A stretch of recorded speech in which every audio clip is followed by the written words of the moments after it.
Good morning, everyone, from you here or for those in the municipalities around Norway and in Ukraine that are joining us digitally. Thank you for being with us. My name is Anna Perona. I am the director of the Bergland Center. I have the honor to be the host of this session. In the course of this year, Ukraine has astonished the world with its brave fight against the aggressor. Europe has shown unprecedented solidarity. Now, 8 months into the war, many realize that while military support, sanctions, and humanitarian response are important to win this struggle for freedom, it is also vital to uphold the democratic progress the country has achieved. Education will play a key role in Ukraine's recovery and in the future of its democracy. But the situation is really serious. More than 2,500 schools have been damaged, 280 totally ruined. Even the Ministry of Education of Ukraine was bombed 2 weeks ago. Schools need to prepare for the winter. Many have no or poor equipped shelters. Ukrainian children continue learning online 3rd year in a row. Half of the schools started education face-to-face and tried to teach under constant risk of shelling. At the same time, over 800 schools in occupation face different challenges. Children are forced to study according to the Russian curriculum. Ukrainian textbooks are burned. Schools are guarded by armed soldiers. Norway has made great strides in helping to safeguard the access to education for Ukrainian children, those who stayed in Ukraine and those who came here. To shed light on these efforts and processes, we are gathering experts to ask, how is Norway's help received in Ukraine and distributed on the ground? What works efficiently in the process, and what can be improved? How does the Norwegian education system integrate Ukrainian refugee children? And how can we best equip young Ukrainians for their return home after the war? Educated children who build their lives in Ukraine will constitute the backbone of the country's future as a modern European democracy. Ukraine cannot afford to lose this generation. Welcome again to this seminar organized by the European Bergland Center in cooperation with the Norwegian Association of Locals and Regional Authorities, KS. And now we'd like to introduce to Sindre Lyse, the State Secretary of the Ministry of Education of Norway, who will give us the welcome. Thank you. So, good morning, everyone. We are facing a grave situation in Europe today with war in Ukraine. And my deep felt compassion for the situation your country is in at the moment and the suffering the Ukrainian people is going through. Thank you to the Bergland Center for arranging this important breakfast seminar. To my Ukrainian colleagues, it's truly inspiring to see how you keep on working and how brave you are. We can only imagine what you and your country are going through. But despite times of war, you keep on working to secure education for Ukrainian children, both in Ukraine and abroad. Norway wishes to take its share of the responsibility in this humanitarian crisis and contribute where we can. Our primary concern is in the Norwegian Ministry of Education and Research has been to provide the newly arrived children and youth with high-quality education. The education system in Norway gives equal rights to all children. Newly arrived children have the same rights and obligations as other children living in Norway. From a Norwegian perspective, it has been important to provide the newly arrived children and youth from Ukraine with high quality education as soon as possible and in accordance with the Norwegian Education Act and the Kindergarten Act. Many municipalities in Norway have a long experience of welcoming newly arrived children and youth in kindergartens and schools. It has been important to offer stability and a sense of normality for the newly arrived children in a very stressful situation. Our aim is always to find the best solution for every individual child. First of all, let me say a few words regarding the support to Ukraine in a very difficult situation. I'm very proud that my government has announced additional Norwegian support of €1 billion to Ukraine for 2022 to 2023.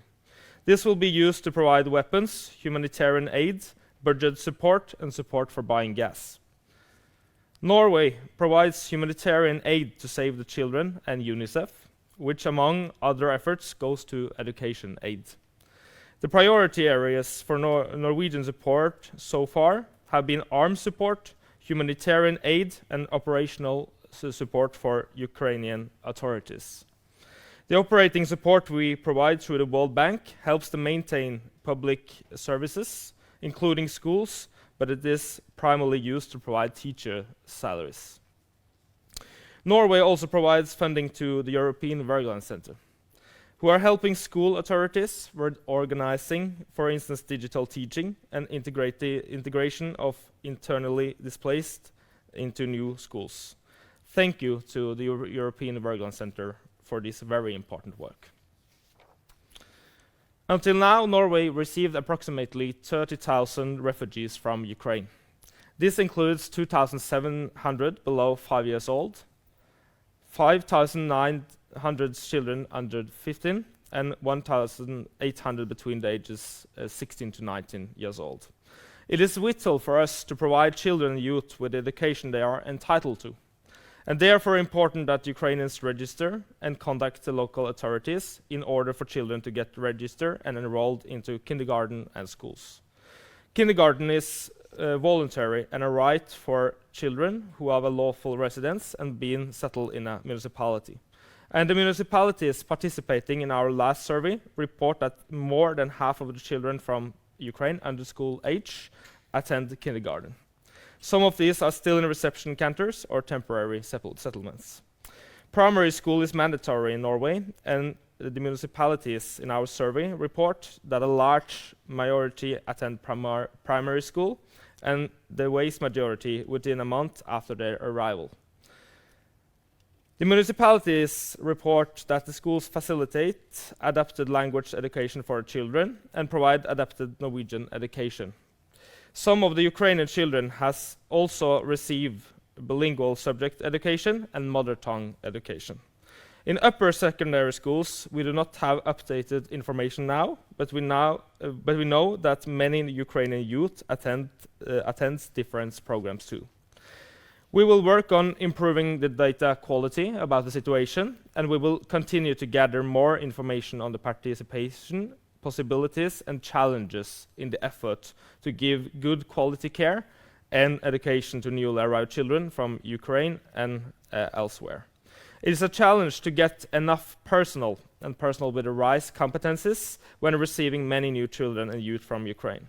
It is vital to mobilize Ukrainian personnel with relevant background in kindergartens and schools in order for us to have enough personnel and personnel with language competences.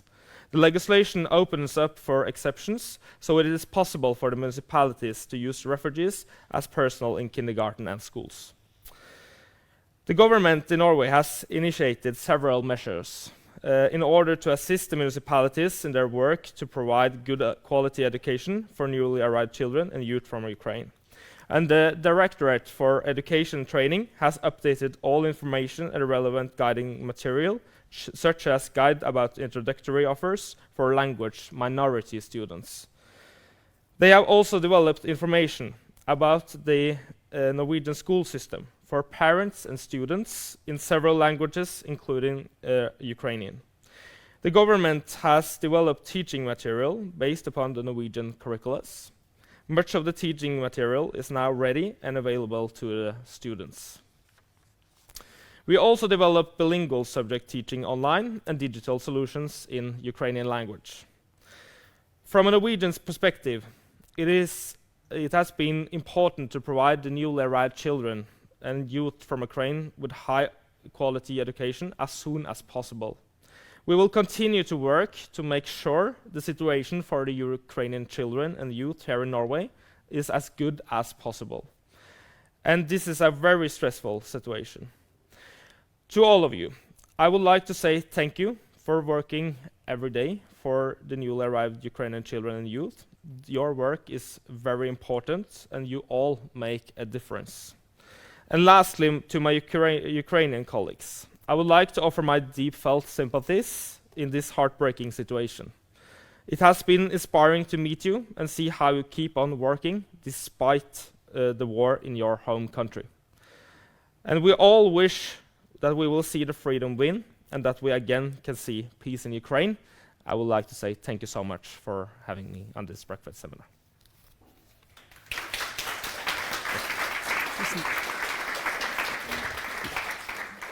Thank you, State Secretary, and we are impressed what all you have done concerning Ukrainian children. I would like just to tell you that Wergeland Center has a website with compilation of materials in Ukrainian, which is freely available also.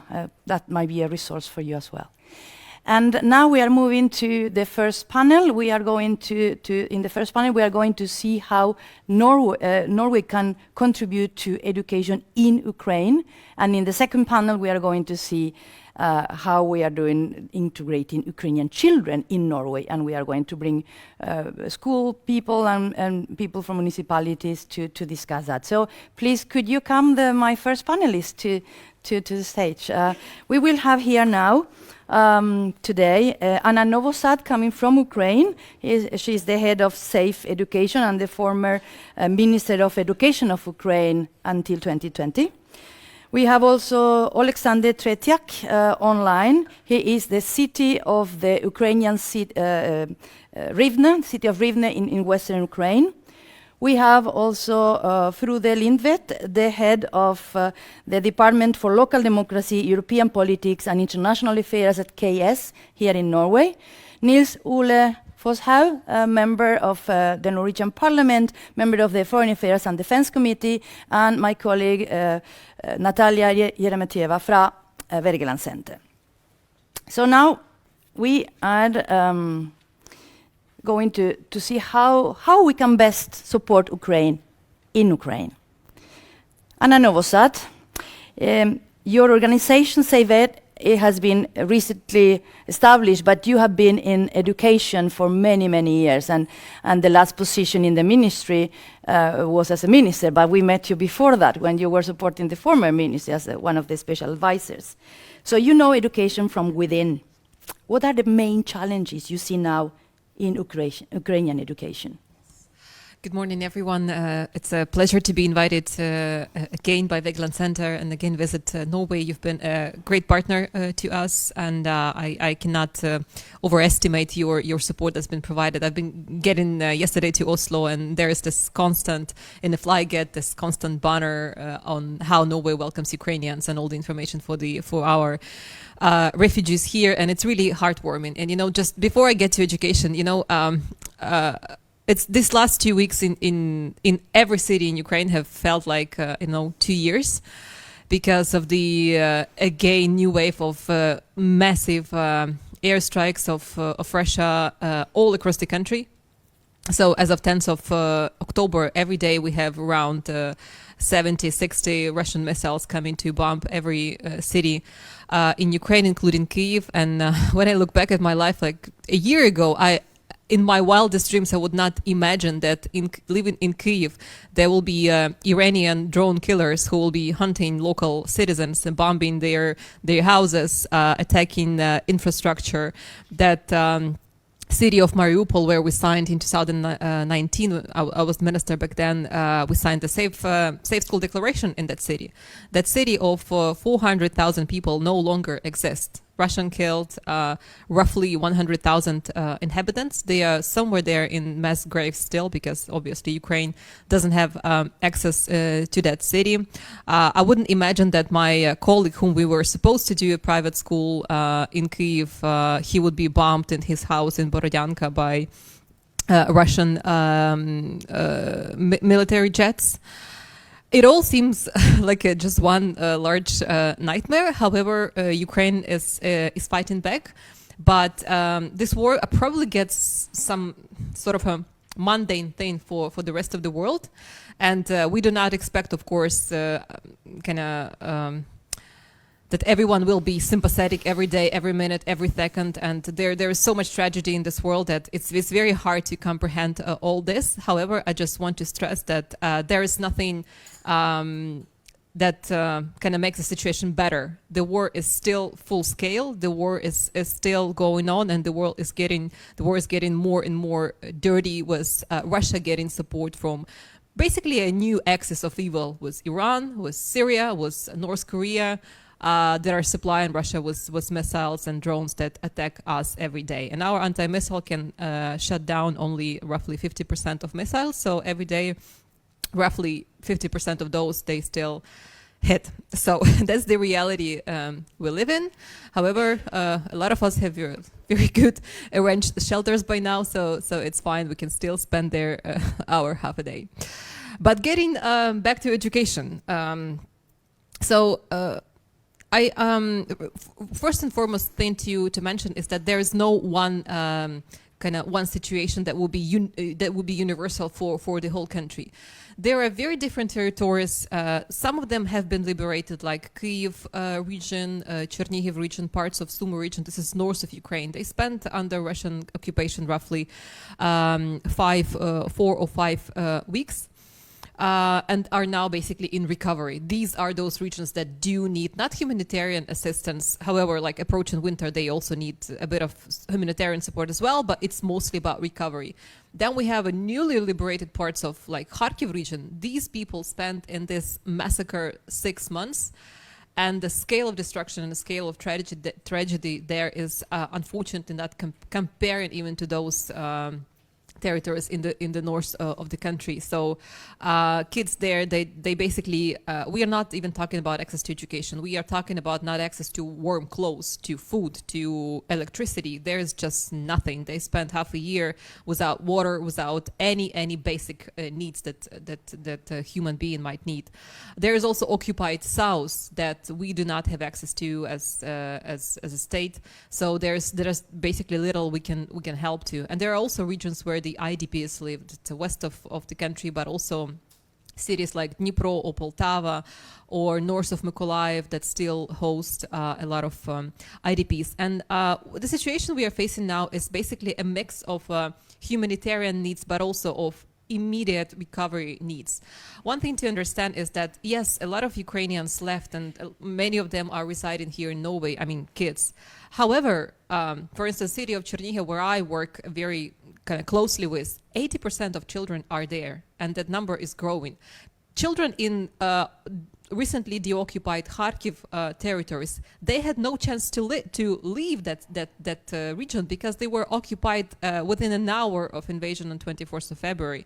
So there are just thousands and thousands of children who are in Ukraine. It's not that we have to do something so that they return. They are already there, and they are deprived of anything. And so to me, one message is that we don't have to wait until a victory or until whatever. We don't have to wait. The recovery has to happen right now, and it has to fit the needs of every particular cluster of regions that we have in Ukraine and that suffered from Russian aggression and have, well, slightly different needs, I would say. If I might follow into that, you said also many are hesitating in investing in Ukraine because they are waiting until the bombs stop falling in a way. You mentioned the access to education, and I have to say, and the Safe School Declaration. This is something that Norway was pushing in 2015, and you signed in Mariupol. The Safe School Declaration is really try to safeguard the access to education for children in war, in conflict. So what solutions do you see to continue that? What is needed? What is needed now, and what is needed in the long run, after the war? Yeah. First of all, looking at the situation from the ground, I don't think that rebuilding schools equals providing access to education, right? Rebuilding 2,000 damaged schools will take years, will take billions of dollars, and we just don't have that time, right? So in Ukraine, we are basically facing a situation when we all together have to come up with more creative, more flexible ways on how to provide schooling to children. That's on the one hand. On the other hand, air raid attacks, even air raid threats won't stop for, I don't think they will stop for next couple of years. Because what happens, for instance, what they do, they take up planes in Belarus or in Russia, and so then all the sirens go on in the whole country. They might not attack, but the sirens are still on, and everyone has to get to shelter in schools, right? So what I'm trying to say is that this learning in basements, in shelters, will be there for a very long time. And that is why we have to arrange them, these shelters, not as just spaces where you spend an hour until the threat goes away, but this will be a place where you spend half of your learning time. And so they have to be not only a safe space, but also a space that is adjusted to learning. Then again, going back to schools, I see so many, and this is where we work in rural areas in Kyiv and Chernihiv region. These have been poor regions, and they now even poorer. And Russians in many of those bombed the only schools and the only kindergartens that they were, because they were normally living in these schools and keeping the ammunition. So when they were retrieving, they just exploded those or burned them down. Again, it will take decades, because these are large-scale investments to rebuild those schools. However, what we can do right now for those kids who haven't left is pop-up schools, like mobile modular schools that can be brought. We can arrange small extracurricular educational hubs in the facilities that survived, and this is, by the way, something that we do with Save the Children, arranging learning centers in any communal facility that survived, which provides for obviously not regular schooling. However, it provides a space for at least 2 to 3 hours of learning per day. So in my view, in general, like extracurricular is something that can save us right now. Any ability, any educational opportunity that provides for at least a couple of hours of socializing, of work with teachers or tutors, is much better than nothing. So my point is, there are much more flexible and cheaper solutions than just aiming at rebuilding all schools altogether immediately. Because yes, you are right, bombing continues, and we don't know when it's gonna stop. So I understand that donors are reluctant to invest completely into schools renewal. However, again, there are different approaches on how to help to renew access to education without renewing access to classical schools buildings. And probably in that process, supporting teachers to deal with kids that have been traumatized is a really important part of the answer, how to support them in their well-being and in their psychological support. Frude, I'm going to you, and thank you for co-hosting this with us. You have been working as KS with Ukraine for more than 10 years, supporting the decentralization reform and working with the cities of Ukraine. How could you think municipalities in Norway could support education in Ukraine? Well, we have to look into the short term because that's quite hard and difficult right now, and the long term. So it's no easy answer on the question. But we want, as an association of the Norwegian municipalities and counties, and more importantly, our members, the counties and the municipalities, they want to support the Ukrainian municipalities in their hard work. And we think that one major tool could be a municipality to municipality program. And why? It is because as in Norway, in Ukraine, there has been a lot of decentralization. So it's a lot of public services that are delivered at local level. And also as in Norway, we know from surveys that the citizens of Ukraine have a high level of trust in their local municipality. So we think it's good to go for support to the municipalities that care for people and places, deliver services to the people as education, and also try to develop good places for people and businesses. But even more important is that municipalities, they have a crucial role to coordinate or to cooperate with the local interests in the city, in the society, but also can cooperate with the national government. And even more importantly is that they can do it in a way that will build structures at local level that will last for a long time, that also are transparent and also are democratic.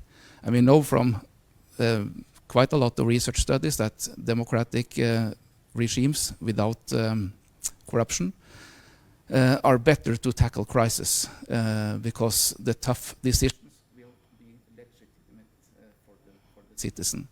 So our main message is that go for support to Ukrainian municipalities. And we think that we can play a role. And right now we are checking with our municipalities and counties who will take part in a twinning program, and also on what sector. What is it on education? Is it on urban development? Is it on other tasks? So we are trying to find out who can take part, and then it will be important to match with Ukrainian municipalities. And we work close together with our sister organization in Ukraine, so that we can find a good mapping. And then with time we will develop a little bit more on how we can help on education, how we can help on urban development and so on, and try to look into the short as well as the long term. So a message to Norwegian authorities who have a member of parliament here is support Ukraine centrally, as you are doing now, fantastic, but also locally. That's needed at the moment, and the local authorities are very efficient to tackle, and we are going our the mayor of Rivne talking about that. Nils, I'm going to you. You are at parliament right now, but you have been a mayor, and you have also been a headmaster in a school, so education is not something new to you. You have heard the importance of supporting Ukraine and particularly education. Ursula von der Leyen said, "The future of Ukraine starts in its schools." Do you think education has become a security issue now? Well, first of all, thank you to be invited and to be here, and that you have a so important subject discussing on a breakfast meeting. I've been a school leader 25 years of my life. 5 of those years I led a special team for young students who was, I call it, damaged in different ways, abused, been in war. I worked with young people who came from the Balkans, growing up with executing people in the playground, and I have seen the consequences of young people suffering through war. And right now, the young people in Ukraine is suffering on the most terrifying way we can imagine. School is one of the most important places to learn, and that's not just physics, math, language. It's the best place to learn how to build a democracy. It's the best place to learn how to behave among other people, to take care of other people, learn that there are some rules that we have to apply to so it works. School is crucial, important to develop good democracy for futures. So if we lose a generation, we can't afford to lose a generation. So keeping up the schools who's now running, thinking on different ways to still have the schools going on in different places. I think it's very important to have it function, because if we lose school, lose a generation, there will be harder and more difficult to build a good democracy after the war. Excellent, thank you. I would like to welcome you, Oleksandr Tretiak, Mayor of the city of Rivne, and thanking you for being here with us today. I know during the last days your city has been bombed because you have a very important electricity facilities. So thank you for taking the time to be with us. This in a way shows how important this is education for you too. You are also a former teacher. Rivne is a city in the western part of Ukraine, to the north, nearby of the border with Poland and Belarus. Is roughly the size of Bergen, so you have received as many IDP children as the whole of Norway, just to put things in scale. We have Niels, our parliamentarian, going to parliament with the hearings in about 15 minutes. What is the message you would like to convey to him on how Norway could support education and your schools right now?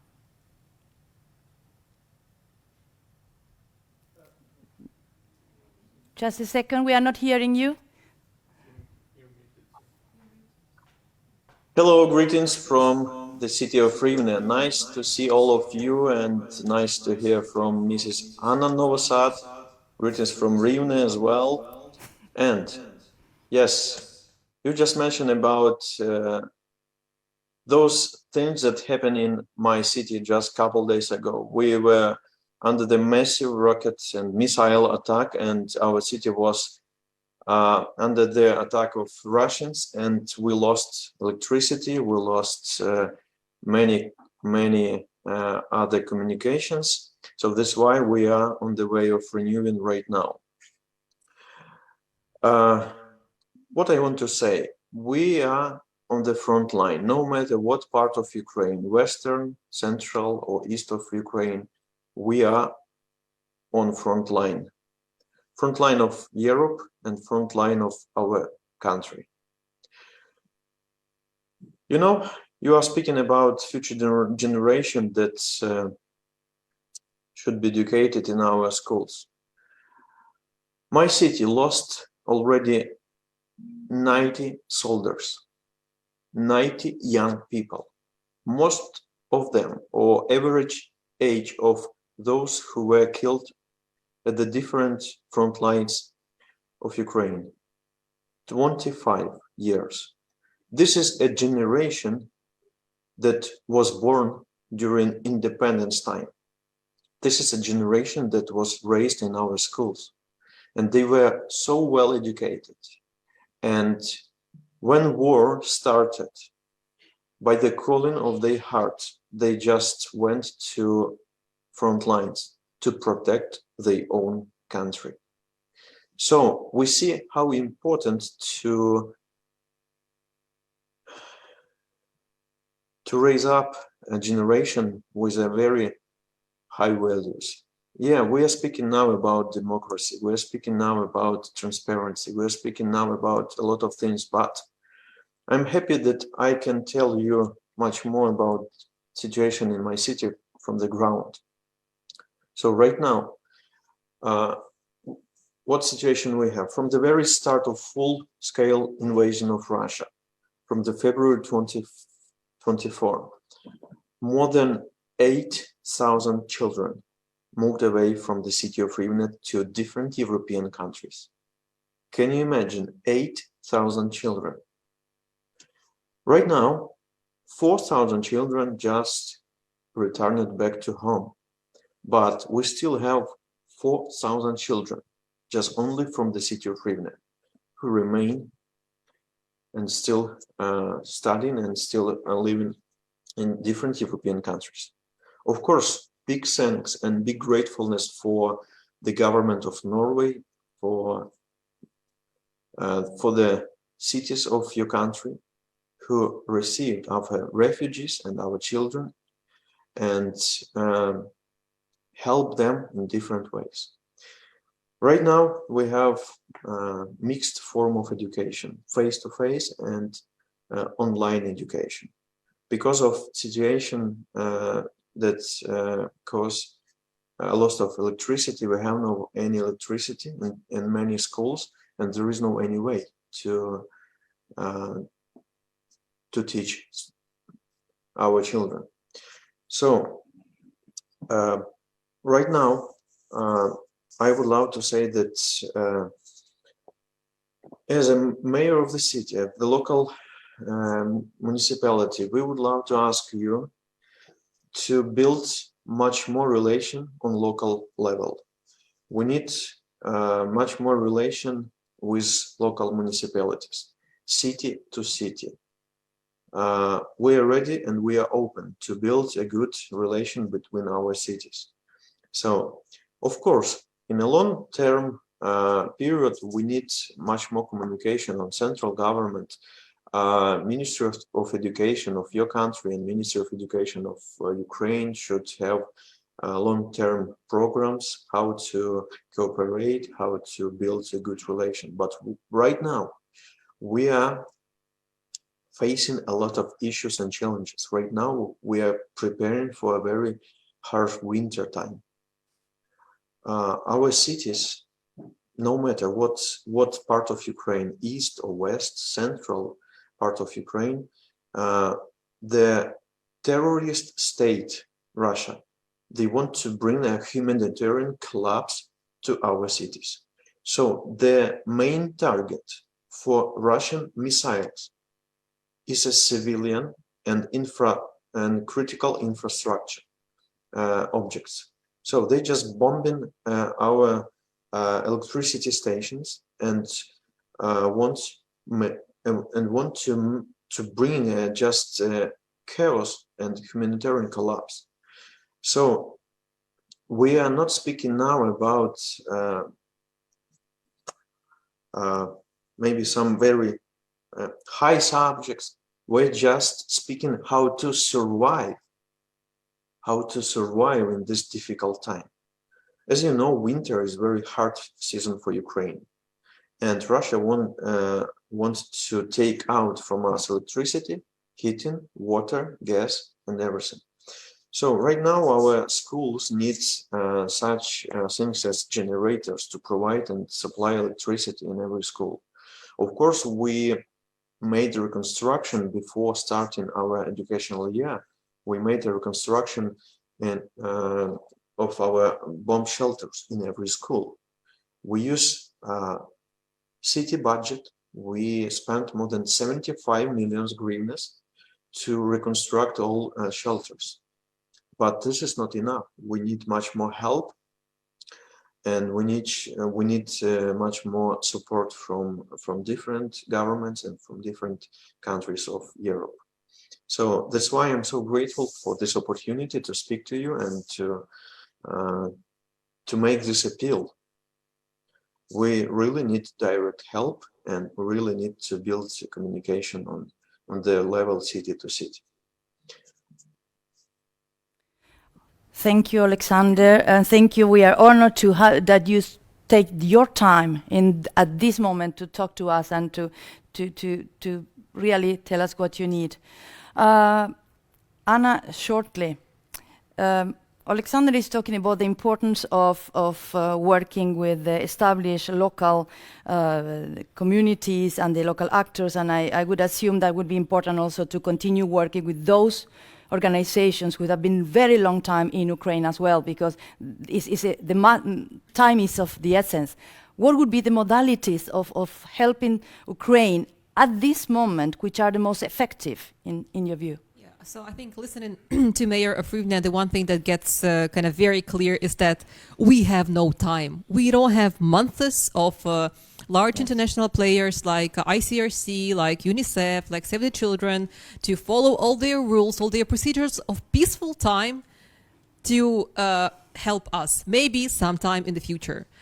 Cities like Rivne hundreds of cities in Ukraine, especially those that are closer to the front line or those who suffered occupation and destruction, they have to prepare for winter now. This winterization, I hear about it in the donors community for months, but I don't really see things happening. And Mayor is completely right. Because Ukraine is so huge, it's not, we are not the size of Estonia, right? We are not the size of Latvia. We are a huge country where you cannot work only through the central government. It's just not sustainable. It's not efficient. It's not effective, especially at this particular time. So working closely with the local authorities bilaterally is the way to go. And the second thing that I want to mention is I work very closely since April in the north of Ukraine on attracting funds to restore access to education in Kyiv and Chernihiv regions. And I work with pretty much all the donors that are there in Ukraine. Save the Children, Plan International, Finchurch Aid, UNICEF, all of them.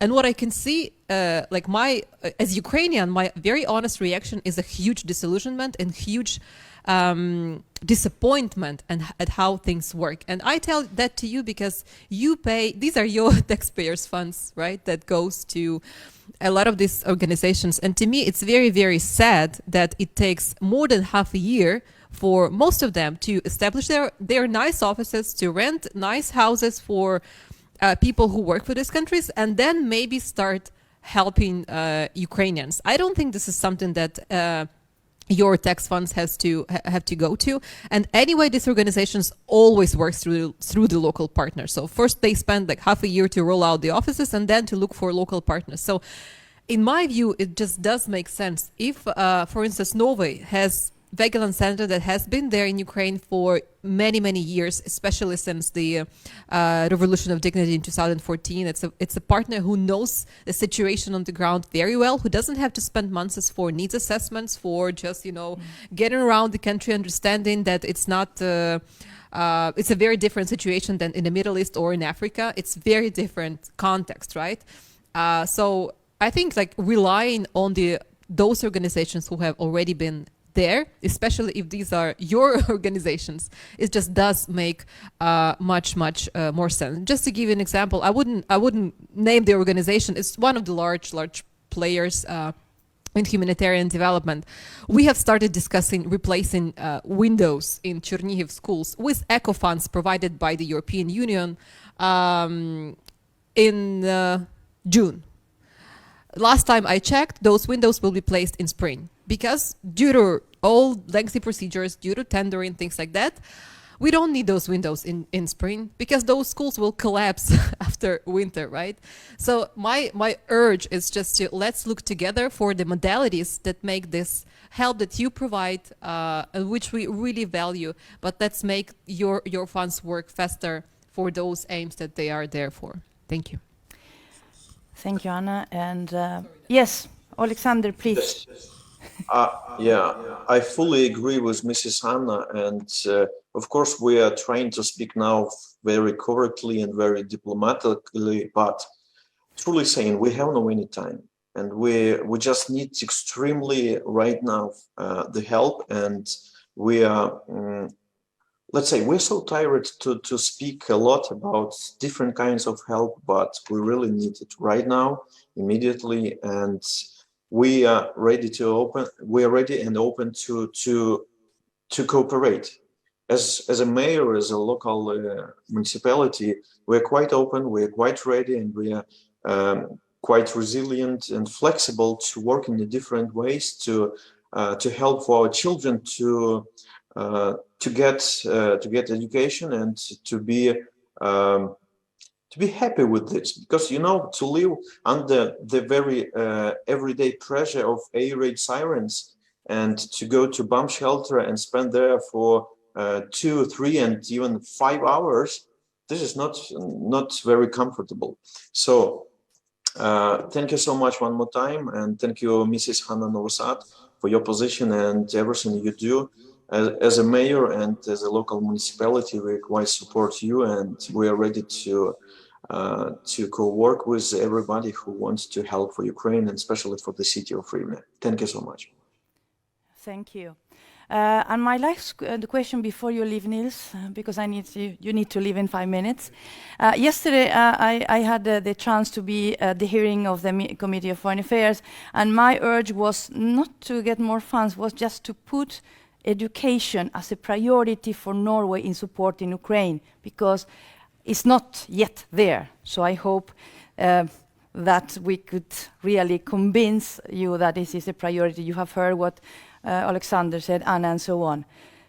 What is your reflection after listening to the speakers now? Well, first of all, I received your message to the committee yesterday. Thank you very much. You didn't ask for money. You asked for to write in education. Yeah. I think that's a good suggestion. So we will work with it, believe me. When I listen to the mayor, thank you very much. I understand, since the war started, Norway has contributed. We are contributing now, and we will keep on doing it. And there's been close contact with the Ukrainian government. But I'm now hearing that some of the help is going a bit slow. You need it faster. And of course, we have organizations been in Ukraine for many years, who knows the field, who knows the local authorities. That's a possibility. I'll take with me from when I leave now that we have to speed up a bit on some cases and discuss how we can do that, how we can get the money working faster and the help working faster. So I'll take that with me back, and also the KS, their suggestion now about the municipalities working together is one very interesting thought. We listened to them also yesterday on the hearing. So I'll take that with me, and I can almost guarantee that Norway will support Ukraine in the coming following months, following years, until Ukraine is back built up and is a free country with the original borders.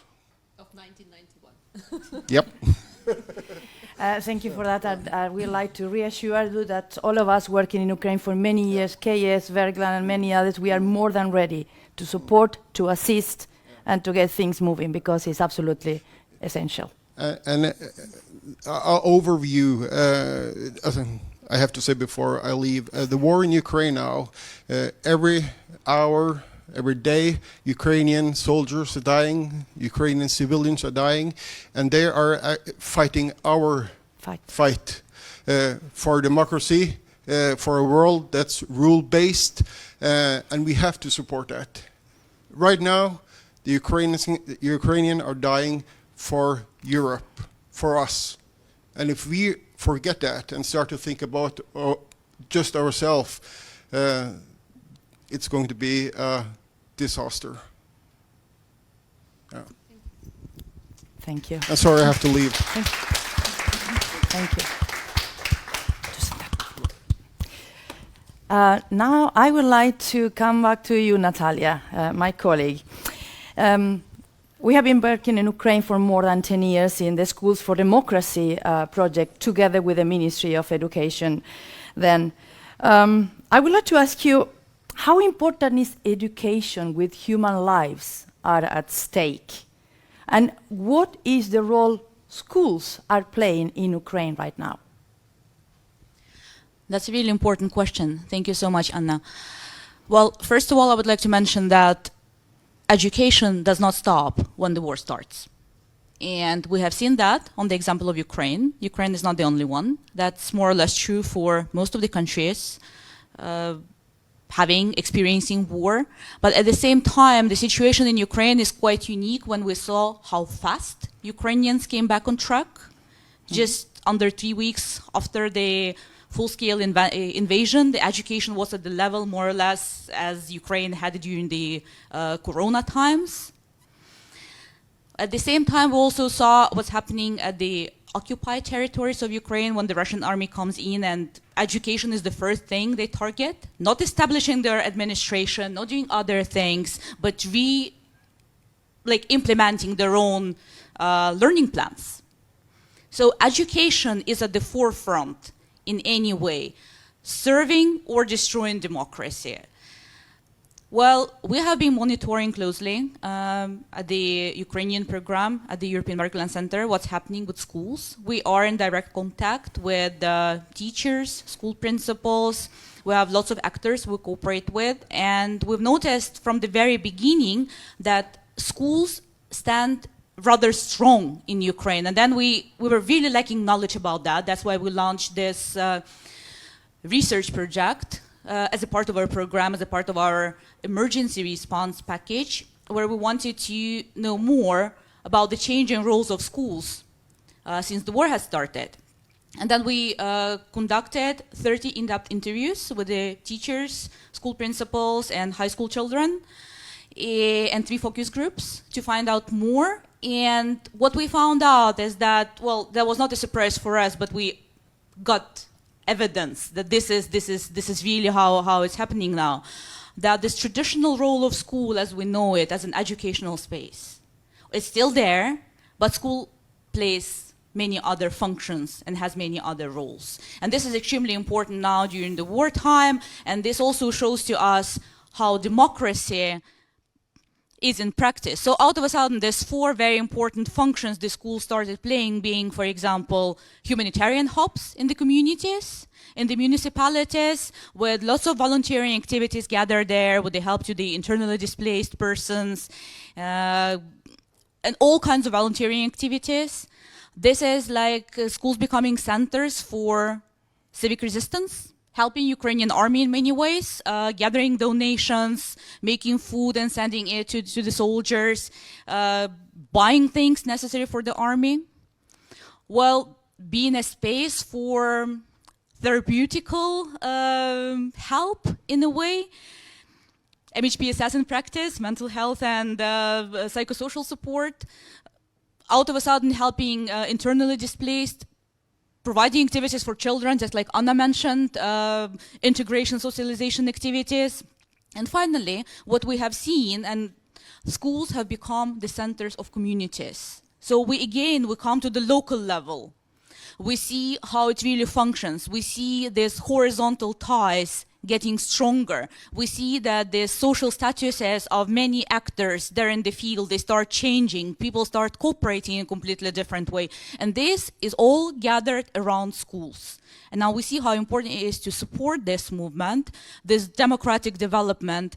And now we obviously see that the future is at schools. Ukrainian schools have moved forward dramatically during the war times in practicing democratic culture. In other words, education for democracy works. Yes, please, Alexander. Alexander, yes. Yeah, thank you so much. And I want to fully support Mrs. Natalia that right now we have economical front, we have war front line, we have economical front line, and of course we have education front line. We are fighting for our kids, for our children, and for our future. So right now, as a city, we receive many requests from the parents and children from occupied territories. They want to join for our educational process through online education. And sometimes in secret way, because in some occupied cities, children and schools are forced to change their programs. They forced to teach a new subject, a new history, and new point of view from Russia. That's why this is even some danger for some families and children and parents to join to educational process through online to our schools. So that's why you see a big threat even for those children on that territories. They suffered a lot. Thank you. So yes, this is what we also see, that the need for teachers to receive competencies how to deal with traumatized kids. And we know that a survey that 80% of the kids in many municipalities are really need psychosocial help. and it needs to happen right now. So this is one of the focus has to be. Frode, I would like to ask you, you were mentioned this, the new program you are rolling out, the municipality to municipality cooperation, which I think is absolutely essential, and particularly because it can be much more dynamic than the big things going centrally. Do you see in this program a focus on education? Do you see that this will be something important, particularly, for example, because there are many Norwegian municipalities receiving Ukrainian children, so maybe they have a role to play in helping them to continue the link with their home schools and so on, which emotionally will be really important. Do you see this as a priority? At least as an opportunity. And it's also both at building capacity and competence, as you mentioned right now. But from our side of the table, we have to listen to the municipalities because they decide themselves what will be their best added value. But I listen to the message, think locally and think fast. Yes. And of course, we will deliver this message further to the parliament, as Mr. Foss have also mentioned, but we can still deliver this message. And also, we will deliver this message to the Minister of Foreign Affairs. We meet the Minister of Foreign Affairs 2 times this autumn, so we will bring the message also to her. That would be really, really important.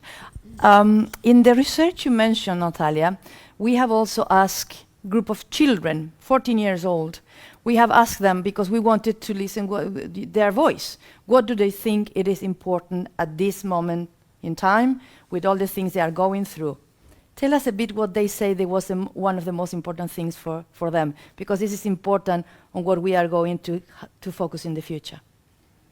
Absolutely, that's one of the most important things. But very briefly, all those new functions of schools I have mentioned, children are involved in those. And this is the most important thing. All of a sudden, we have seen Ukrainian high school students as an active group of citizens practicing democratic culture in real life, every day. And this is not like a highly theoretical concepts that they probably learned at school at some point. This is like this exam they have taken in war times, which they passed at their best. Because we have seen that these kids, they speak clearly about being a part of all those activities realized by their schools and local communities. Grown-ups also tell us that teachers and school principals, how active children are, how they come and offer their help at the humanitarian hubs, providing help for the IDPs, just doing everything grown-ups do, how flexible they are and how easy it is for them to adapt. So all these important things, resilience, all those things mentioned in the framework for the democratic culture, we have seen them in practice. Children speak about them openly, about empathy being an important thing, critical thinking, the way how they process information these days. And we see that these children are aware that being a good citizen is something they have learned from before, and now they can practice it. These kids are ready for real democratic life. And they start from school, and they go further to the local level, to the level of communities. And I believe that those ideas will be spread further to the central level also. So this generation, they stand very strong, supporting these particular values Ukrainian soldiers fight for. And freedom is one of the most important values many of them mention all the time. So they know where they stand. And I also hope that we will have the possibility to present more of the results of this small research project of ours later on when the publication is ready. So I believe it will contribute a lot to better understanding of this new generation of Ukrainians and the role of school and education in contemporary Ukraine. When I was reading the report, I was really fascinated by the saying of this 14-year-old saying that one of the most important things in school is critical thinking. is how you learn to process information, is how to understand what is fake and what is real. And they wish that on the other side of the border they would have that possibility as well. They would have make a huge difference. But of course, totalitarian regimes are not too much about critical thinking, of course. I have got questions also coming from digital from some of those participating. I have two, so I pose it to you, you decide who. One is about fatigue. War is still at full scale, but we start all, has been for so long, so the attention to that, it's kind of maybe fade in some parts. How to keep the world's attention on the suffering of Ukraine and the need of help? That was the one question. The other is referring to mental health and mental health services to children and the link between health and education. What do those with experience of running schools in Norway think about it? Perhaps it's more for next panel, but if you have some reflections on that. Maybe we can ask Mayor. Oh, Mayor, of course. Yeah. Yes, all of you. Yes, thank you for such question. First of all, how to draw attention to Ukrainian situation here. We're coming back to the same things locally. So if you would have some partners, some schools, some municipalities, and you want to know much more information from the ground, just build connection and just make a ties that will let you know everything about situation here. Of course, look, I'm not military guy. So, but right now, despite my mayor's responsibilities, half of the time of my job, of my responsibilities, I have to pay many attention for a military aspect. We have to support our militaries. We have to help them. We have to provide and supply them everything they need. And many attention of everyday life right now to situation in my country. So we easily can share with you with everything you want to know about situation from the ground. So just my thing as a mayor, just let's build a very tight connections. And from the very first of days of the war, like I was on the top American channels, Fox, CNN, and ABC, CBS, and many different. So the attention of the world community was so drawn to Ukraine. But now I understand that many people just tired to hear a lot about Ukraine. Believe me, we are also tired, but we have no any chances to give up and to stop speak about our country and speak about our situation. So one more time, thank you so much, and we are open and ready for building connections with everybody who want to know more about Ukraine and situation in our country. Yes.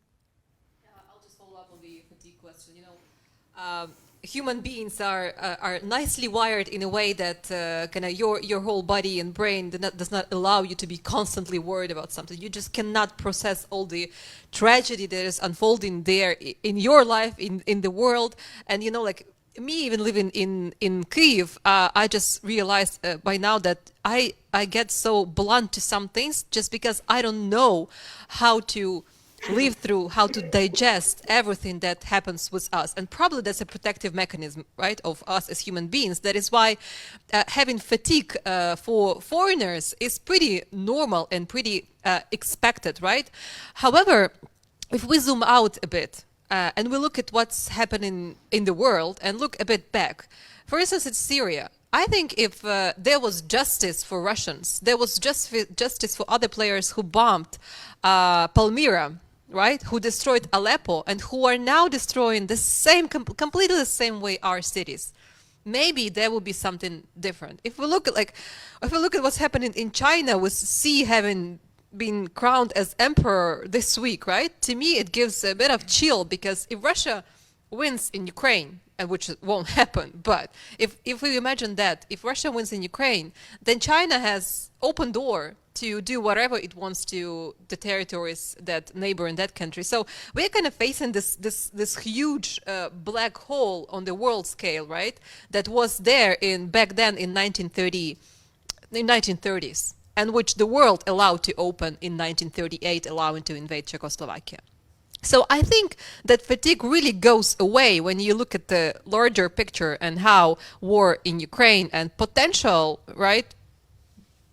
Russian victory, or in whatever form, which is also a form for us not restoring our borders in 1991, what that could open for all of us. And make no mistake, everyone will be affected if things spill over further and further. So that's on fatigue. And on mental health, was hundreds of thousands of kids affected. What I see now happening is like everyone is doing mental health, all these international organizations. However, everything is so haphazard and ad hoc. There's little systemic effort being built on, and we in Ukraine, we just do not have that number of psychologists who have been prepared to work in wartime period with kids. So I think like if Norway is something, you also have pretty good expertise after what happened in Utoya. I think this is maybe some of the things that might pose a systemic help to us. Maybe just take one region, one city, one community, but let's just do it in a systemic way, because just one seminar for teachers, it makes no difference, to be honest. Yes, please. Well, on the question of education and health system, we have a quite integrated system in Norway, but we can be better day by day to put all the team around the children, both education and both the healthcare. When it comes to how to keep the awareness, so of course knowledge is important for first, but second is that you have to have the attitude that this is important for our values. Abroad, they concern over our values as democratic and rightful society.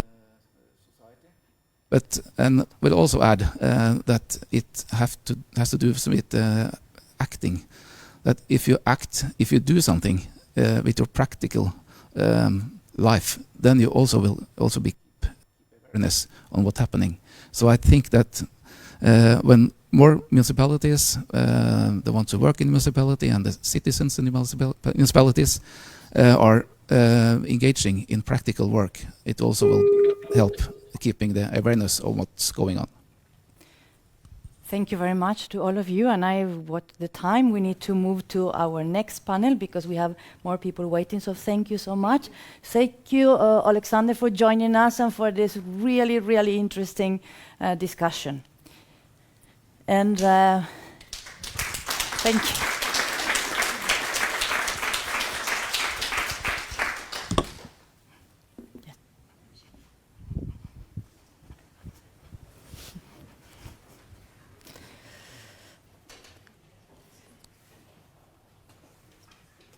So without any breaks, we continue because we don't have that much time. The second panel. The second panel will focus more on the situation around education for refugee children from Ukraine in Norway. And we have today with us physically, face-to-face, only Natalia Lutzig, but let me present her. And Natalia Lutzig is the head of Ukrainian community in Oslo. In Norway, but based not in Oslo either. She's also a teacher at Blue Cross in Drammen, and she has worked with Ukrainian refugee children for several months now. We also have with us today online Knut Christian Clausen from Flora School. He is the head of the school, and he is also a member of the European Wergeland Center's governing board. And we have today with us also Oksana Kovalenko, is a chief expert from the Ministry of Education and Science of Ukraine. She will probably join us soon. Unfortunately, they couldn't join. Hello, Oksana. Unfortunately, Oksana should have been here present face to face, but she couldn't come. We know that the situation in Kiev is rather intense now with the bombing for non-stop, and we hope the delegation from the Ministry of Education and Science of Ukraine will come to Norway soon and have the visits meetings face to face. It is estimated that 30% of Ukrainian children have left abroad since February 24th. Some of school children continue studying in Ukrainian schools online, combining it with studying in the schools in receiving countries. Some, especially younger children, they do not, unfortunately, keep up with studying in the Ukrainian schools and drop them, focusing on studying schools in their new countries. There are also some parts of students who drop schools in their host countries, hoping to return back home soon.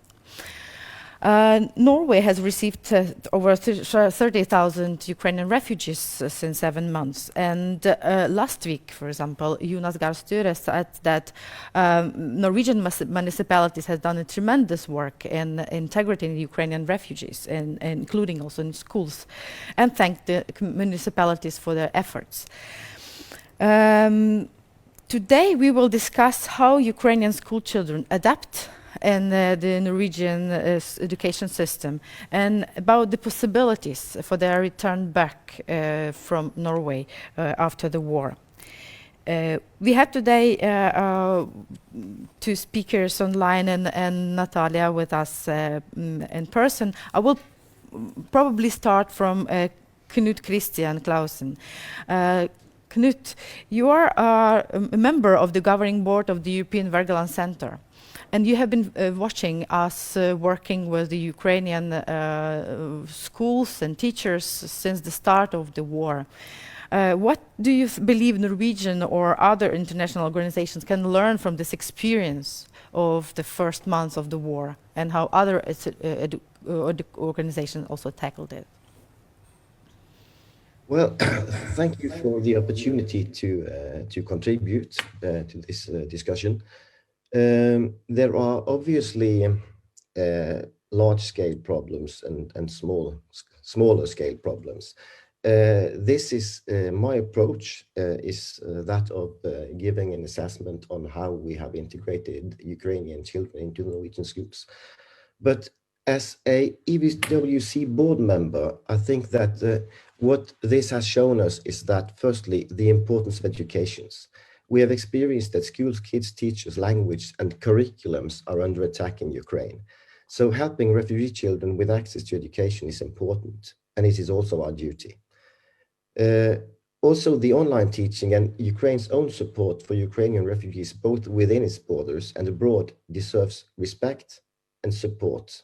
This is a first time, and it has proven very efficient. We have also learned that the importance of established networks of educators and government officials is of great support when crisis occurs. That means that collaboration, the value of it, is very visible when crisis occurs, and all the previous work built in is now something that we can benefit from.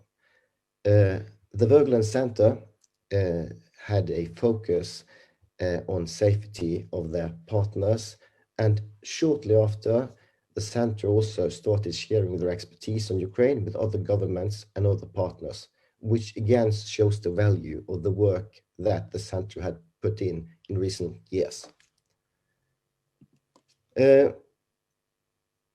I'm also a headmaster of an upper secondary school.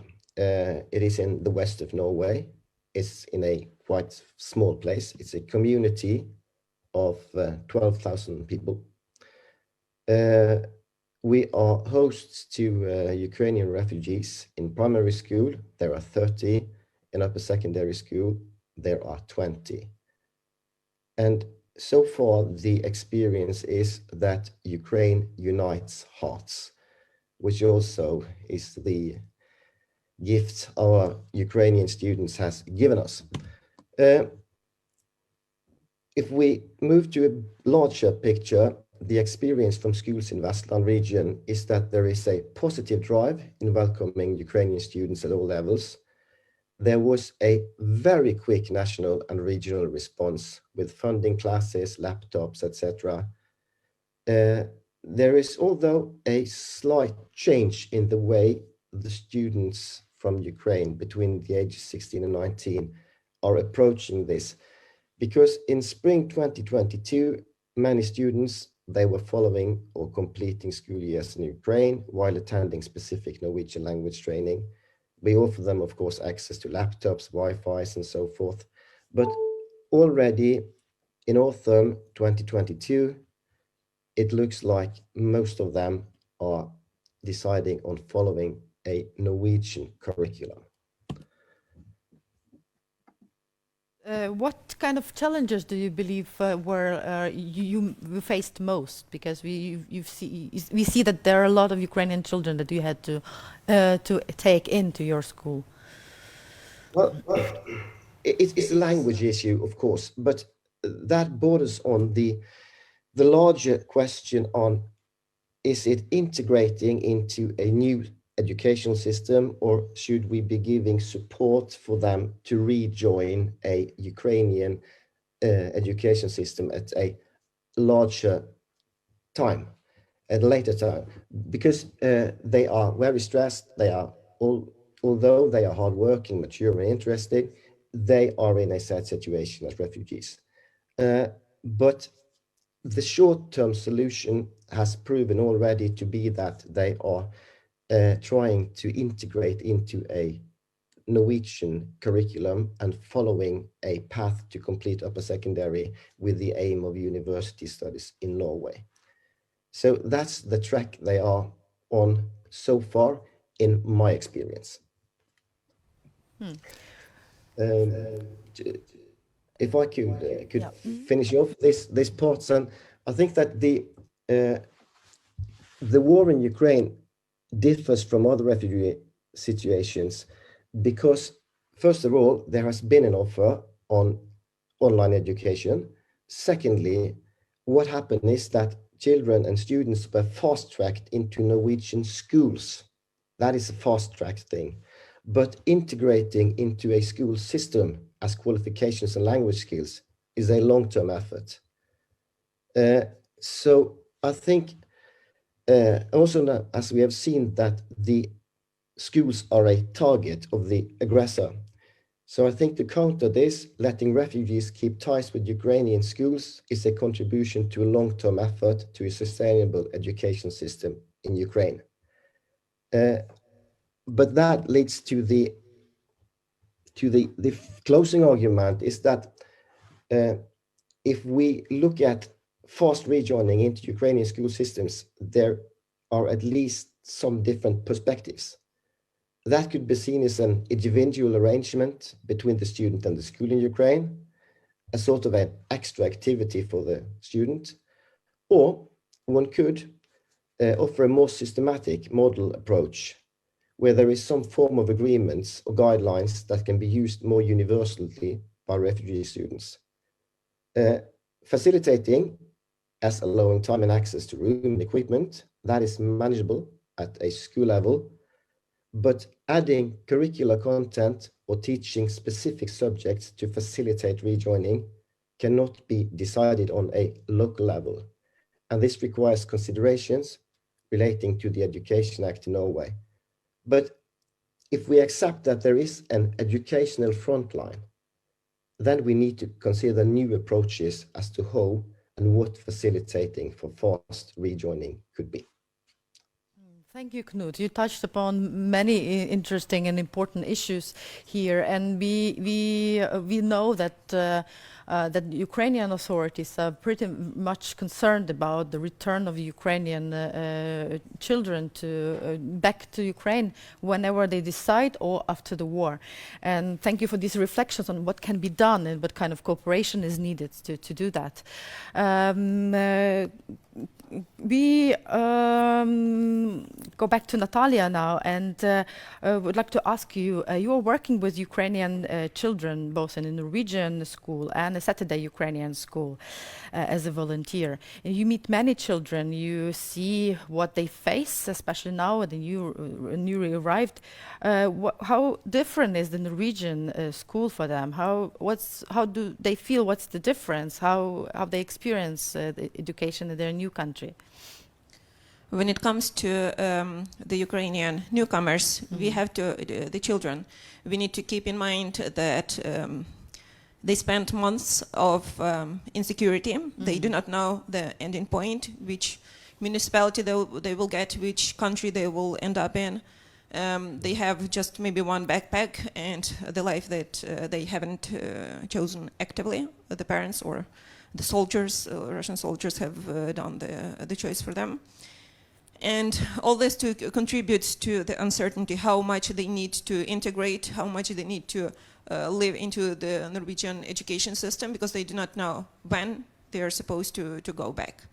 And of course, Knut said something about the difference in the focus on Ukrainian education in spring and now.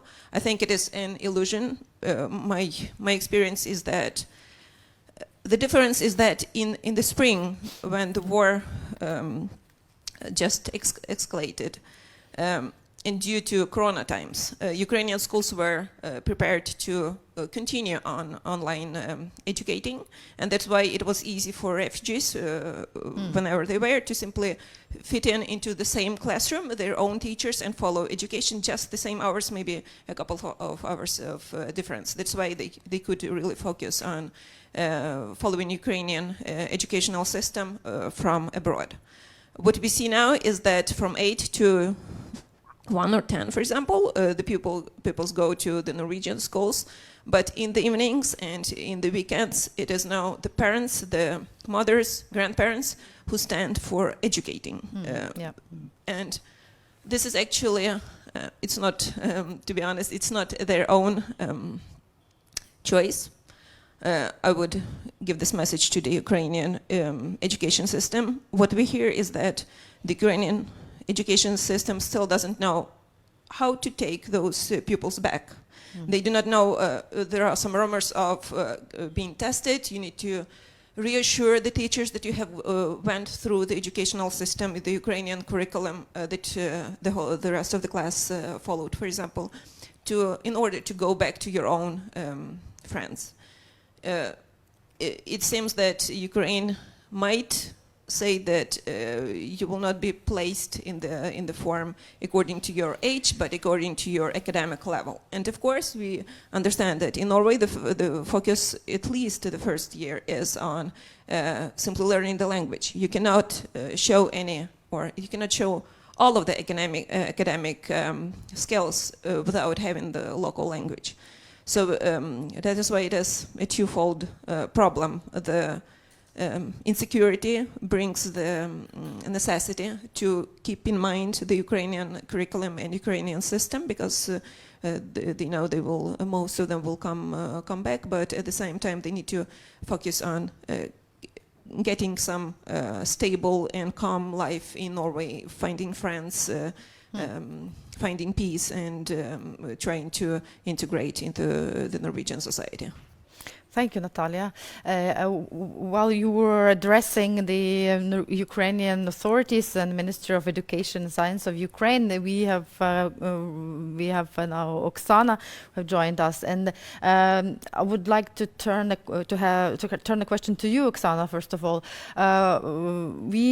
we've seen that what a brilliant job the ministry has done, and the Ukrainian education system and teachers, first of all, have done to tackle the situation during the first weeks after the war, returning to schools 2 weeks actually after the war started.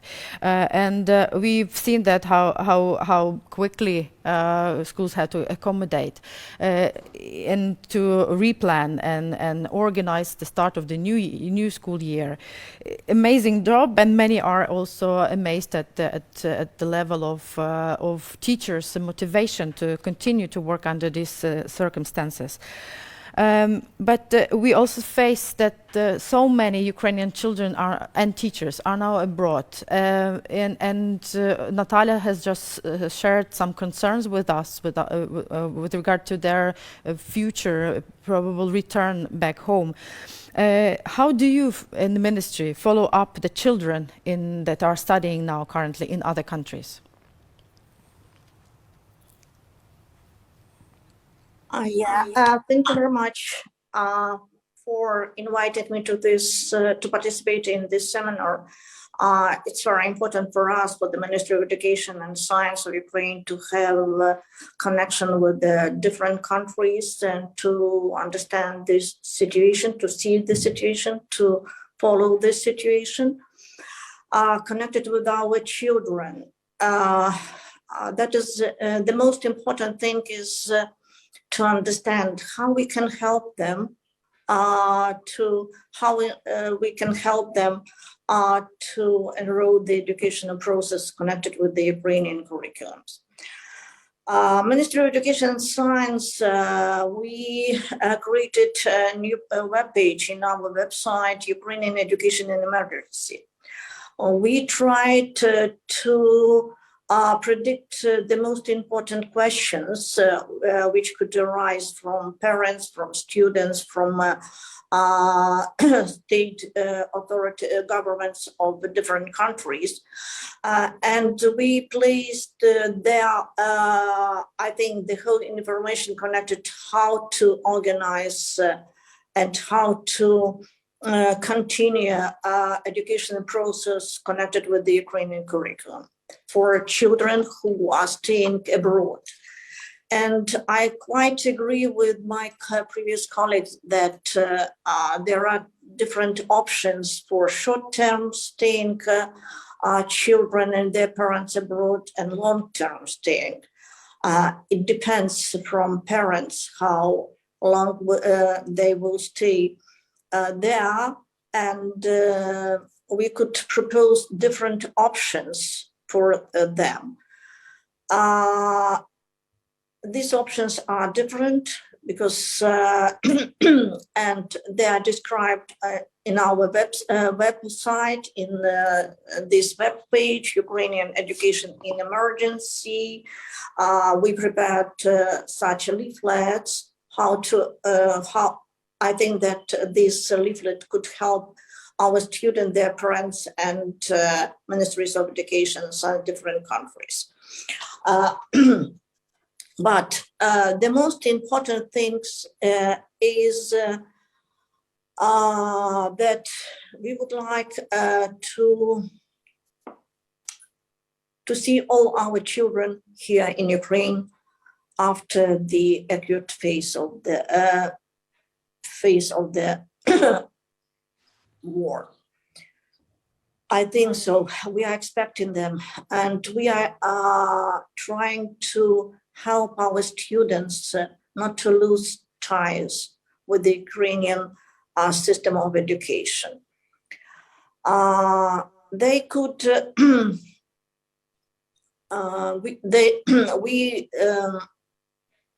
are trying to organize our educational process in different ways, in different options. The first option is it's an organizing of distance learning, and they could address to their schools from previous place of staying in Ukraine, or they could, if almost all schools are organizing distance courses for these students. in case the contact with the Ukrainian education institution and its teachers is lost because of occupied territories.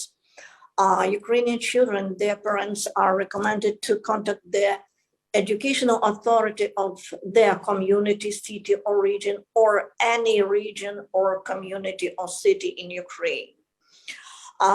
And they could organize this, they have to address to this community, and this community will organize for them distance or externship learning. The other way, parents of school students can also apply to the International Ukrainian School, either directly or through the one of the their partner organization, to get their children enrolled and involve them into the distance learning. And it's very important to underline that we are trying, we understand the situation, and now you know that security situation in Ukraine currently differs significantly in the regional context.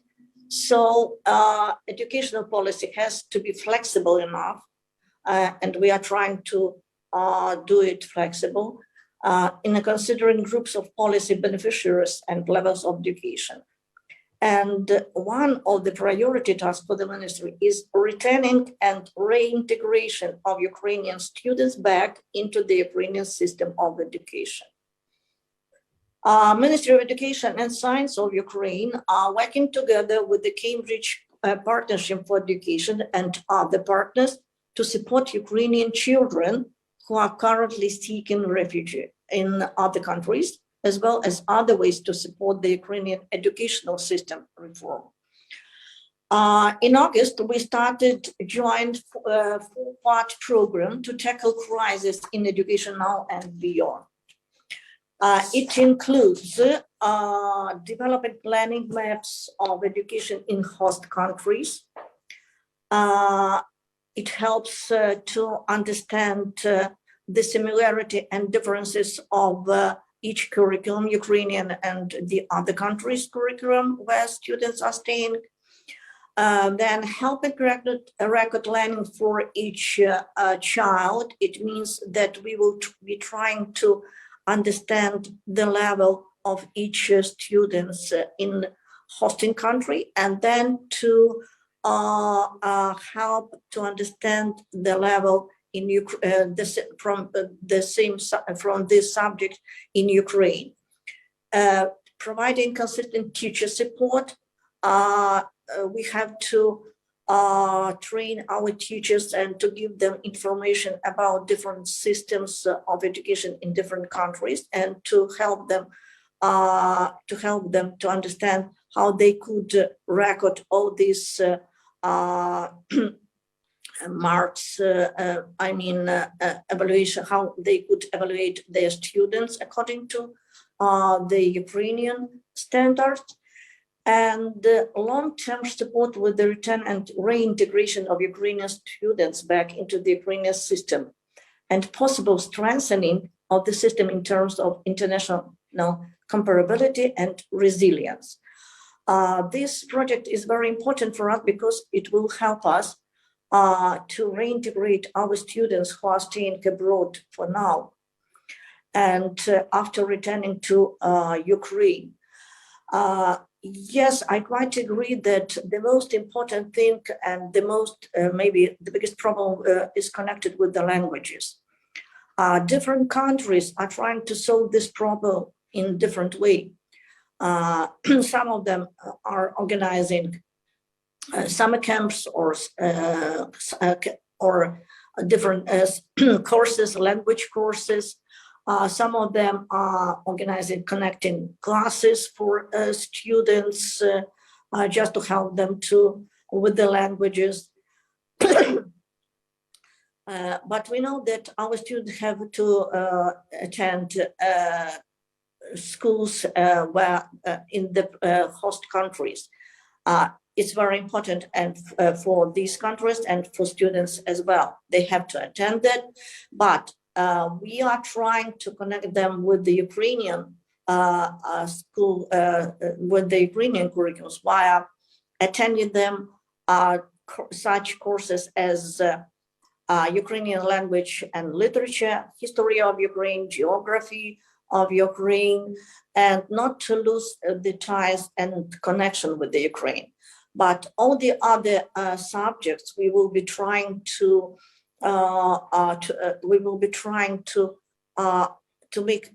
make some connection with the different system via this project, and to help students not to double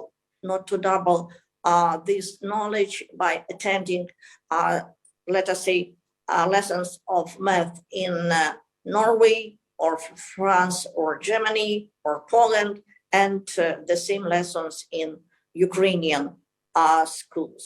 But it depends from parents, it depends from the situation in every case. I think so.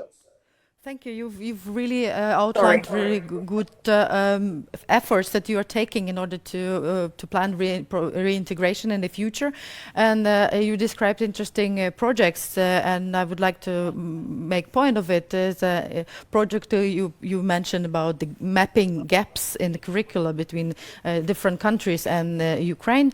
Is Norway part of the project, or what countries are part of it, and what? Sorry, no. The project only we started this project in August, late August. That's why it's the beginning, and every country could join this project. It's up to the country. It is connected with the Cambridge Partnership, Cambridge University. They are our main partner in this project. Thank you, Oksana. This could be probably followed up by the Norwegian authorities. And Natalia, you mentioned earlier about the differences between Norwegian and Ukrainian schools, and just now we see that the Ukrainian ministry is taking efforts to map the difference. But what do you see?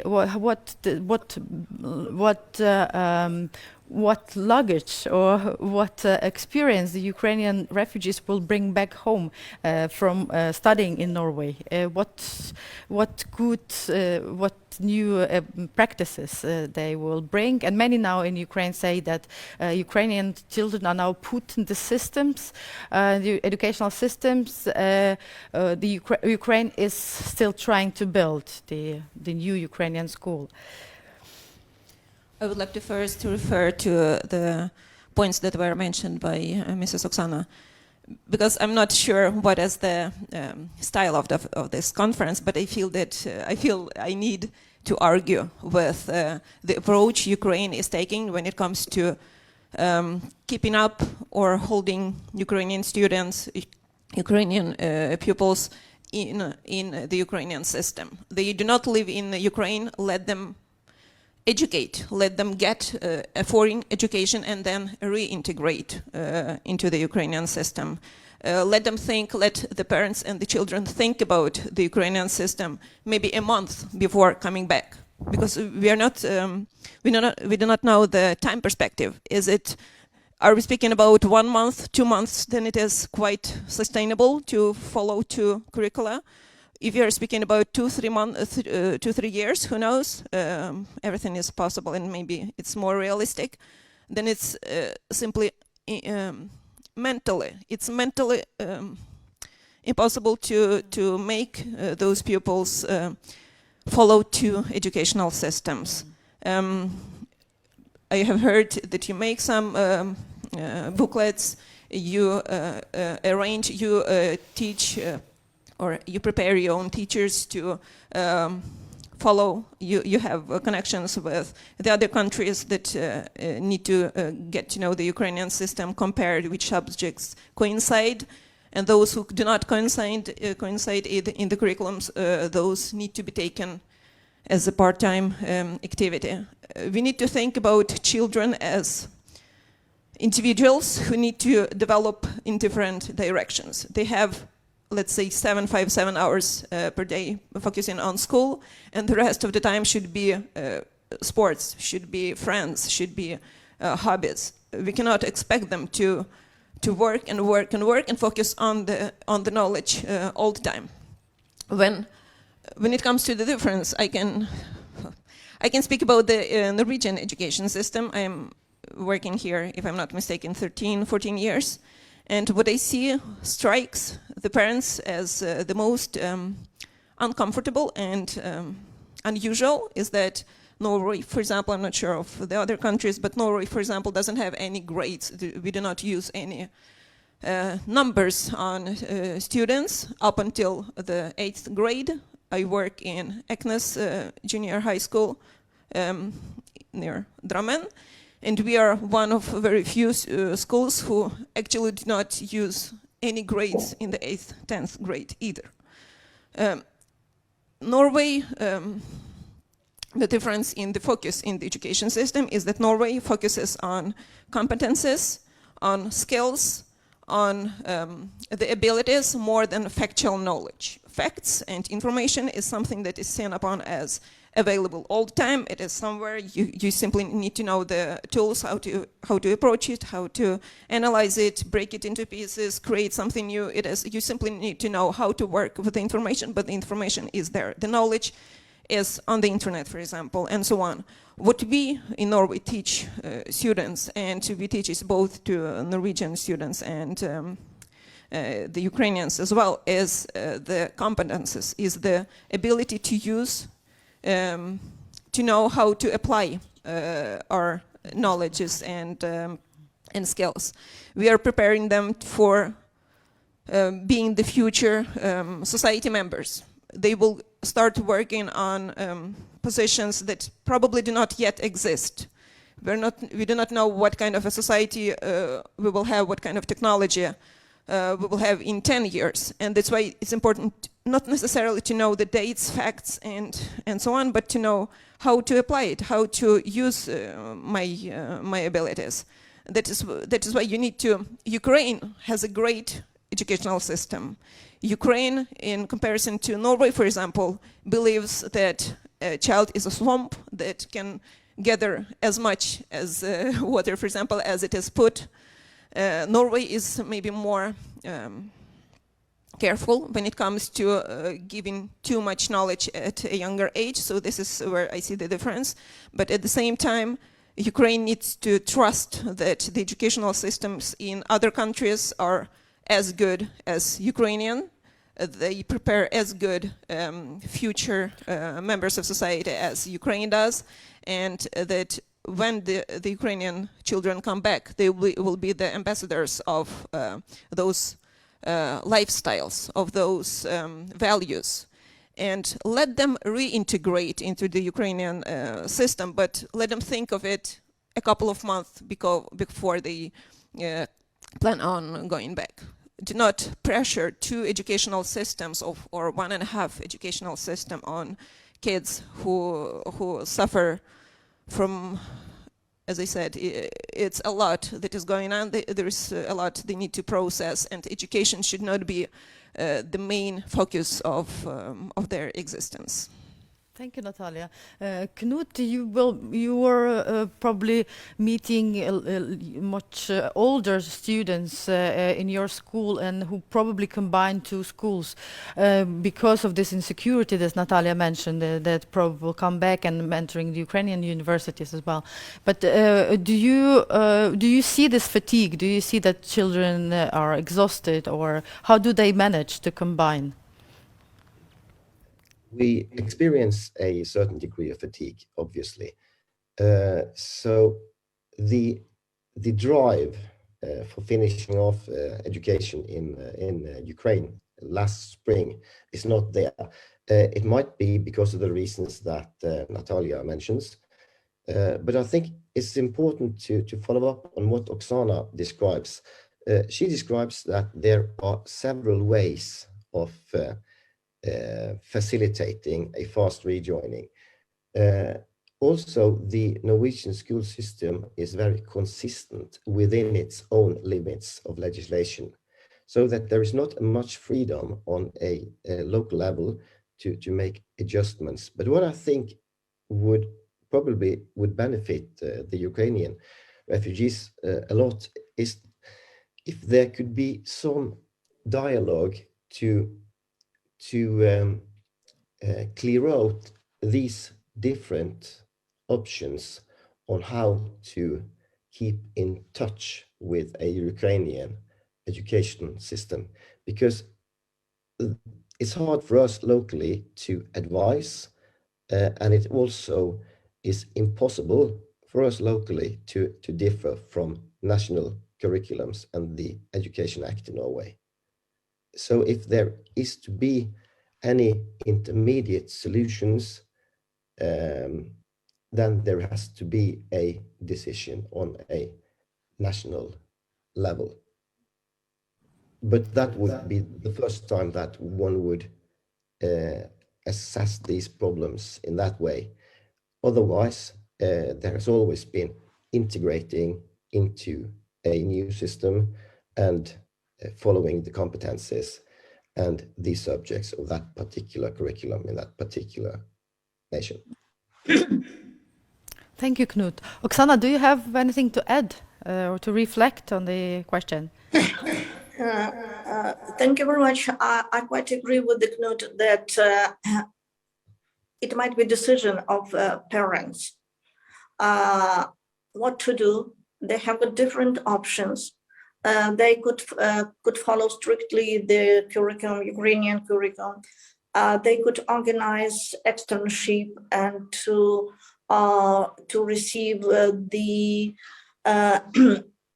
to receive all the information about textbooks, methodology, and so on a special website.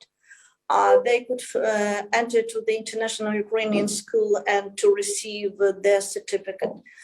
They could stay in host countries' educational system and to decide what to do next. I think that the situation is that they have got different options, variety, and they could decide what to do by their own. But our task is to give them such variety, to give them different ways of obtaining Ukrainian education, and we really want them back. And I quite agree with Natalia that children, when they will return back to Ukraine, they will bring something new to Ukrainian educational system. Their values, their position, their vision, and it's really very valuable, will be very valuable for us. Thank you, Oksana. And just some last questions before we go on to the questions from the audience is, again, you were meeting a lot of Ukrainian youth and they have experienced a lot. But what, as all children, they do have dreams and hopes. And what do you see from your everyday conversations and your talks with children? What do they dream of? Our pupils are quite curious and inquisitive. They like to learn. They would like to get to know Norway as much as possible, and at the same time, according to the age, depending on the age, some students do not know what to do of the education. They, for example, say that if I like Norway, I will probably stay. If I decide to come back, then it's nice to kind of have something to come back to be invited back to the same educational situation. When it comes to the 10th, 11th graders, we have a bit different focus, and it's quite understandable because in Ukraine we have 11 forms and then we go to the university, the 4-year bachelor degree. For example, in Norway we have 13 years of schooling and then 3-year bachelor degree. So there is 15, 17 years olds. They have quite challenging situation because they are in between two systems. If they go back quickly, then they will have problems going to the Ukrainian universities because they do not have those tests and results to enter the universities. If they wait a bit longer and start education here in Norway, then of course they are probably more eager to finish the education here as well. So this is a student group that thinks more strategically. I think they are more likely to think of receiving the complete education here in Norway. When it comes to their hopes, they have just one hope. I think they want to have their life back, to go back to Ukraine as they know it, and they hope that Ukraine is ready to receive them as they are. I can repeat once more, without testing, without checking what level they are in, which grade they fit in. Simply do it as Norway does with all the newcomers. Ukrainians are not the first immigrant group that enters Norway, for example, and here we take the student according to your to the year you were born in. You hope Ukraine will do just the same. If it is a 12-year-old, he will go to the 6th grade. If you are 16, you will go further without needing to prove anything to the country that you belong here. So yeah, I think this is the focus. A lot of focus among pupils is actually on education, and of course among the parents on education and the future, what they can hope for, and what is it that Ukraine has to offer to them. Thank you, Natalia. And we have received some questions already from the audience, and the first is to Knut. And the first, it is probably a follow-up of the first panel when we discussed the possibility of community to community, municipality to municipality, and city to city cooperation. And obviously there's a potential and a great interest. So Knut, what might be the role of your school in such a cooperation? Would you be involved? If so, and if so, how you believe this cooperation could take place? And probably you have already established some connections with Ukrainian counterparts or teachers of your students. We have not yet made connections in Ukraine, but as a municipality, we have a tradition of contributing into what the COAS, the Association of Norwegian Municipalities, has done as a region-to-region cooperation or city-to-city cooperation. That is a well-known concept, and I think that these concepts tend to work when the participants are allowed to contribute within areas which they feel some kind of mastery. For instance, developing contacts and cooperation with a singular municipality in Ukraine would obviously be of interest if that could happen within the framework of a sort of COAS cooperation. Thank you, Knut. Oksana, and what maybe you could also co-answer this question. And what if you see potential for the cooperation at the municipal level and level of cooperation between schools and cities? Yes, we have different projects connected with the different countries and on different levels, on national level, on cities level. And it's very important for us to have such cooperation just to understand the situation and to take care about our children and to know how to connect with them and to help them in a case of emergency in a connection with the education or some process, because a lot of parents are addressing to the Ministry of Education and Science just with the question how they could join to different schools, how to help them with the documents, how to help even teachers who are abroad now. They are addressing to us with the questions connected with their work, with their job, and how to help them to organize their working process as well. That's why we have got a lot of cases and examples of such practice. Thank you, Oksana. I just add that we at the Bergland Center, we are working with approximately 400 schools in Ukraine, and we see how different their needs are now. And there's definitely a need for cooperation at the local level, and we are ready to facilitate that. If we don't have questions from the audience, we can then thank our speakers for today, especially Oksana, that you could join us from Kiev, and it's a pleasure to have you here all. Again, thank you for being with us, and stay safe.